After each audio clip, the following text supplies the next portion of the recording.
ಈಶಾ ಫೌಂಡೇಶನ್ನ 77 ಯಾತ್ರಿಕರು ಈ ಪ್ರವಾಹದಲ್ಲಿ ನಾಪತ್ತೆಯಾಗಿದ್ದಾರೆ.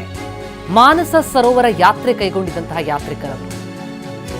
ಹೀಗಾಗಿ ದುರಂತದ ಬಗ್ಗೆ ಸದ್ಗುರು ಜಗ್ಗಿ ವಾಸುದೇವ್ ಕಳವಳವನ್ನು ವ್ಯಕ್ತಪಡಿಸಿದ್ದಾರೆ.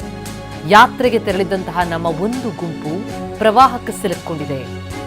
ಅವರನ್ನು ಹಿಂದಿರುಗಲು ವಲಸೆ ಕಚೇರಿಯಲ್ಲಿದ್ದಾಗ ಅವರು ಹಿಂದಿರುಗಬೇಕು ಅಂತೇಳಿ ವಾಪಸ್ಸಾಗಬೇಕು ಅಂತೇಳಿ ವಲಸೆ ಕಚೇರಿಯಲ್ಲಿದ್ದಾಗ ಈ ದುರಂತ ಸಂಭವಿಸಿರುವಂಥದ್ದು. ಆದರೆ ವಲಸೆ ಕಚೇರಿಯಲ್ಲಿದ್ದಂಥವರು ಈಗ ಎಲ್ಲಿದ್ದಾರೆ ಅನ್ನೋದ್ರ ಬಗ್ಗೆ ಮಾಹಿತಿ ಸಿಗ್ತಾ ಇಲ್ಲ.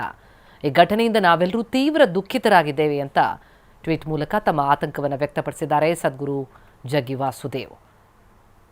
ಮಾನಸ ಸರೋವರ ಯಾತ್ರೆಗೆ ಅಂತ ಹೋದಂತಹ ಯಾತ್ರಿಕರಿವರು ಚೀನಾದ ಟಿಬೆಟ್ನಲ್ಲಿರುವಂತಹ ಗೈರೋಂಗ್ನಲ್ಲಿ ಭೀಕರ ಪ್ರವಾಹ ಸಂಭವಿಸಿ ಮಾನಸ ಸರೋವರ ಯಾತ್ರೆ ಕೈಗೊಂಡಿದ್ದಂತಹ ನಮ್ಮ ಗುಂಪುಗಳಲ್ಲಿ ಒಂದು ಪ್ರವಾಹಕ್ಕೆ ಸಿಲುಕೊಂಡಿದೆ. ಪ್ರವಾಹ ಸಂಭವಿಸಿದಾಗ ಅವರು ವಲಸೆ ಕಚೇರಿಯಲ್ಲಿದ್ದರು. ಅವರಿದ್ದ ಕಟ್ಟಡ, ಪಟ್ಟಣದ ಹೆಚ್ಚಿನ ಭಾಗ ಎಲ್ಲ ಪ್ರವಾಹಕ್ಕೆ ಸಿಲುಕದಂತೆ ತೋರ್ತಾ ಇದೆ. ತೀವ್ರ ಆತಂಕ ಆಗ್ತಾ ಇದೆ ಅಂತ ಕಳವಳ ವ್ಯಕ್ತಪಡಿಸಿದ್ದಾರೆ. ಸ್ವಯಂ ಸೇವಕರು